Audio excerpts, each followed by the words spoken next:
Yeah. No layup line, no warm-ups, no nothing. We just walking right into the stadium, get into the game. Let's do it. When the beat on, then it's on. Wearing our right jerseys on the road, cause how we feel where we roam is our home. Leaving these other podcasts null and void. The show can't miss something like Tom Shepard and corduroys. Full sport press, you know them boys. Jay run the point, lock for 3, and me, I crash the boards. Weezy told you that it's paid for. Weezy, you have a yellow Box of Cheerios Award recipient for the listener. This week's award recipient is the NCAA Transfer Portal. For sure, man. For sure. I don't know how you missed that. NCAA Transfer Portal. College basketball has eclipsed to over 1,000 players. It should continue to intensify as the Final Four concludes in the next couple of days. Now, it doesn't seem to be an end in sight. Nowhere near it. Unlike last year where players were leaving and finding new homes quickly, not too many names have been made as far as commitments as we record this podcast. Who suffers the most? For sure, high school kids. They may have to resort to a JUCO situation outside of the elite prospects. Why mess around with a guy you can bring in that is ready-made and has college basketball experience? And just don't be stunned. The NCAA finds a way to fix this. How does this get fixed, guys? I mean, it's the COVID year, right? That's the problem. Is that what we run into? No, it's just there's a new wrinkle in the transfer portal that gives immediate access to transfer to a different school. You have to set out a year. That's what I'm saying. So that started with the COVID year too, right? It was before the COVID year. I thought it was around the same time. Okay. Yeah, it was 2 years. It was a year before that. Year before. Okay. Mm-hmm. So you have immediate access plus super duper seniors. Yeah, this is a lot. That's what I'm saying. So this is a lot. So you have a great point. If I'm a college coach and I have a chance to have a 24-year-old on my team instead of an 18-year-old that's not one of the top prospects, and I can take this 24-year-old grown ass man on my team, I might as well go with him. You know what they should do? What's that? How do they fix it? If you're underclassman, you got to sit out a year, or play it out. Upperclassman, you can transfer without sitting out. Upperclassman is a junior or senior.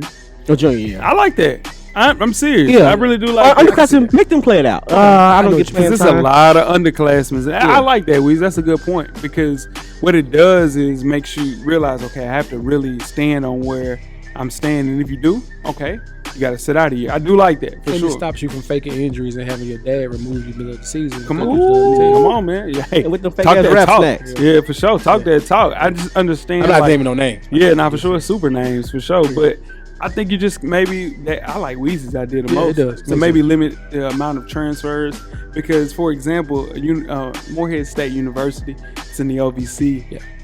They have 12 girls from their basketball team in the portal. You only have 15 kids on it. Sheesh. Yeah, so that's a problem. That's a problem, yeah. And it's a bunch of different variables as to why this is happening. But I think if your coach leaves, you should be able to transfer. Yeah, absolutely. I think if your coach, is fired, you're able to transfer. Yeah. But as far as like a freshman is just not happy with minutes, or a freshman that doesn't feel as if he's being or she's being used the right way, you transfer?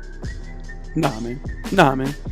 And it hurts the high school kids, dog, because if you wait past the portal, you got to wait until the Final Four is over with, and then who the hell knows if you're going to get the same offer that you had going into the year, man. So it's rough. It's creating a log jam. And it's not fair for coaches either because they have to make sure the kids are happy. It's a whole bunch of shit, man. It's not fair to the players. You can't build a chemistry like that. No, you can't. It's impossible, man. It's impossible to chemistry like that. It is impossible.